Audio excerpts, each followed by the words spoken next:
Hi all, my name is Parvati and I am one of the faculties at Xylem Learning. അപ്പോൾ ഇന്ന് നമ്മൾ IELTS free class സീരീസിൻ്റെ second class ആണ്.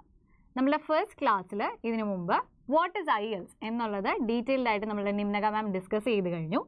അപ്പം അതിനകത്ത് നമ്മളുടെ IELTS എക്സാമിനെ കുറിച്ചുള്ള എല്ലാ ബേസിക് ആയിട്ടുള്ള ഇൻഫർമേഷൻസും മാം ഡിസ്കസ് ചെയ്തിരുന്നു. ടെസ്റ്റ് ഫോമാറ്റ്, മോഡ്യൂൾ ഡീറ്റെയിൽസ്, അതുപോലെ band score, how to book the exam, അങ്ങനെ എല്ലാ ഡീറ്റെയിൽസും നമ്മുടെ ഫസ്റ്റ് വീഡിയോ ആയിട്ടുള്ള വാട്ട് ഈസ് IELTSൽ ഡിസ്കസ് ചെയ്തു. അപ്പോൾ ആ വീഡിയോ നിങ്ങൾ ഫസ്റ്റ് കണ്ടിട്ട് നമ്മളുടെ ഈ സെക്കൻഡ് ക്ലാസ് കണ്ടു കഴിയുമ്പോൾ നിങ്ങൾക്ക് കുറച്ചും കൂടി ഈസി ആയിട്ട് എല്ലാ കാര്യങ്ങളും മനസ്സിലാവും. സോ നമ്മുടെ ഫസ്റ്റ് വീഡിയോയുടെ ക്ലാസ്സിൻ്റെ ലിങ്ക് നമ്മളുടെ ടെലിഗ്രാം ചാനലിലാണ് അവൈലബിൾ ആയിട്ടുള്ളത്. അപ്പം എല്ലാവരും ആ ചാനൽ ജോയിൻ ചെയ്ത് നമ്മളുടെ ക്ലാസ് കാണുക.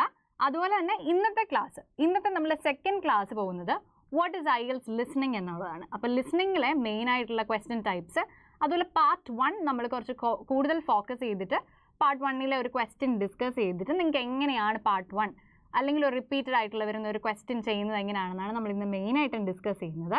അപ്പം നമുക്ക് ലിസ്ണിംഗ് മോഡ്യൂൾ സ്റ്റാർട്ട് ചെയ്താലോ? Yes. So IELTS listening. So നിങ്ങൾ ഓൾറെഡി നിങ്ങളുടെ പ്രീവിയസ് വീഡിയോയിൽ കണ്ട പോലെ തന്നെ നമുക്കറിയാം IELTS listening module is a 30-minute test. Okay, so half an hour test ആണ് IELTS listening and we have two formats അല്ലേ. നമുക്ക് PBTയും CBTയിലും അറ്റൻഡ് ചെയ്യാം your exam. So if you are opting PBT you will get 10 minutes extra time and if you are opting CBT you will get 2 minutes extra time. So അതാണ് നമ്മളുടെ ഈ രണ്ട് mode of exam വരുമ്പോഴുള്ള ഒരേ ഒരു difference എന്ന് പറയുന്നത്. So 30 minutes plus 10 minutes if you are for PBT 40 minutes കിട്ടും. And if you are opting CBT 30 plus 2 32 minutes കിട്ടും. So that is the listening module duration. അതാണ് നിങ്ങൾ ഫസ്റ്റ് അറിയേണ്ട കാര്യം, the duration of listening module. Now coming to the second point, the total number of questions that you have in listening. 40 questions ആണ് നിങ്ങൾക്കൊരു listening ടെസ്റ്റിലുള്ളത്. Okay, and അത് തന്നെ നമ്മൾ we have divided it into 4 parts. The test is in 4 parts. So ഈ total 40 questions 4 part ആയിട്ട് divide ചെയ്ത് in each part you have 10 questions. So ഓരോ പാർട്ടിലും 10 questions വീതമാണ് ഉള്ളത്. So total 40 questions you have in the test and each question carry 1 mark. ഒരു മാർക്കാണ് ഒരു ക്വസ്റ്റിന് and there is no negative score. Very important. നമുക്ക് IELTSൽ negative score ഇല്ല, which means that you can attend all the questions. Attend ചെയ്യാൻ മടിക്കേ വേണ്ട, കാരണം നമുക്ക് negative score ഇല്ല. So you will not lose marks. So ഇതാണ് നമ്മളുടെ ലിസ്ണിംഗ് ഫോമാറ്റ്, നമ്മളുടെ മൊഡ്യൂളിൻ്റെ മെയിൻ ഫോമാറ്റ് എന്ന് പറയുന്നത്. So the total duration, number of questions and the marks that you get for each format. ഇത് നിങ്ങൾ ശരിക്കും മനസ്സിലാക്കണം. ഈ ബേസിക് ഫോമാറ്റ് നമ്മൾ ശരിക്കും അറിഞ്ഞിരിക്കണം. Okay, yes. Now coming to the band score. നമുക്കറിയാം, നമ്മൾ ഓൾറെഡി വാട്ട് ഇസ് IELTS വീഡിയോയിൽ പറഞ്ഞു. എന്താണ് നമ്മൾ ബാൻഡ് സ്കോർ എന്നാണ് നമ്മളുടെ IELTSലെ സ്കോറിനെ വിളിക്കുന്നത് അല്ലേ?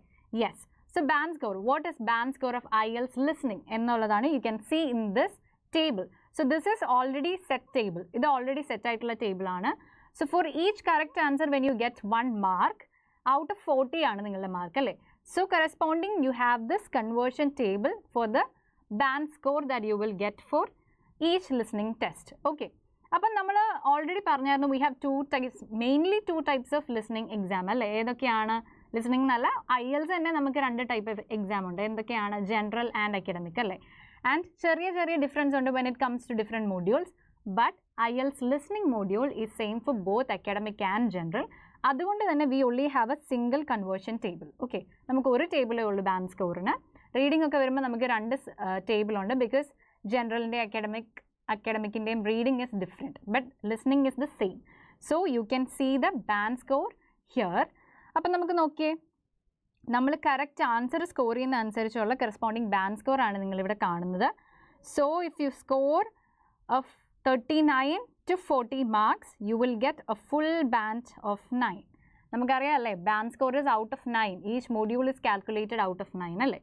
അപ്പോൾ 39 or 40 നിങ്ങൾ സ്കോർ ചെയ്താൽ you will get band 9. And അതുപോലെ തന്നെ 37 to 38 ആണെങ്കിൽ 8.5. സോ നമുക്കിങ്ങനെയാണ് IELTSൻ്റെ സ്കോർ വരുന്ന 0.5 ഡിഫറൻസിലാണ്. സോ 35 and 36 8 വരും. അതുപോലെ 32 to 34 7.5, 30 to 31 7, അങ്ങനെ താഴോട്ട് പോകും. സോ ഇതാണ് നമ്മളെ band score. Why you should know this band score? It is very important. കാരണം നമ്മളുടെ ഓരോ ഇമ്പ്രൂവ്മെൻറ്റും നമുക്ക് അറിയണമെങ്കിൽ നമ്മൾ ഇടയ്ക്കിടയ്ക്ക് ബാൻഡ് സ്കോർ ഒന്ന് റെഫർ ചെയ്യണം അല്ലേ. നമ്മളുടെ കറക്റ്റ് ആൻസേഴ്സ് എത്ര കിട്ടി, അതിൻ്റെ കറസ്പോണ്ടിങ് ബാൻഡ് സ്കോർ എത്രയാണ്, നമ്മൾ ഓരോ തവണയും ചെക്ക് ചെയ്തിട്ട് വേണം നമ്മളുടെ റിക്വയർഡ് സ്കോറിന് വേണ്ടി നമ്മൾ എയിം ചെയ്യാൻ അല്ലേ. സോ ഈ ടേബിൾ നിങ്ങൾ എപ്പോഴും റെഫർ ചെയ്തുകൊണ്ടിരിക്കേണ്ട ഒരു ഇമ്പോർട്ടൻ്റ് ആയിട്ടുള്ള ഒരു കാര്യമാണ്. Okay, yes. അപ്പോൾ നിങ്ങൾക്ക് ബാൻഡ് സ്കോർ അല്ലെങ്കിൽ നമ്മുടെ ലിസണിങ് ബാൻഡ് സ്കോറിനെ കുറിച്ച് മനസ്സിലായി കാണും. ഇതുപോലെ നമുക്ക് ഈ ടേബിൾ, അപ്പം നമ്മുടെ ക്ലാസ്സിൻ്റെ ഫുൾ വീഡിയോയുടെ ലിങ്ക് ടെലിഗ്രാം ചാനലിൽ പിൻ ചെയ്തിട്ടുണ്ട്. ആൻഡ് നമ്മുടെ ടെലിഗ്രാം ചാനലിൻ്റെ ലിങ്ക് നമ്മുടെ ഡിസ്ക്രിപ്ഷനിലും കമൻറ്റ് ബോക്സിലും കൊടുത്തിട്ടുണ്ട്. സോ എല്ലാവരും പോയി ക്ലാസ് കണ്ടിട്ട് if you have any doubts please ask in the comment section, we will clarify. അതുപോലെ തന്നെ please don't forget to subscribe to this channel. Bye.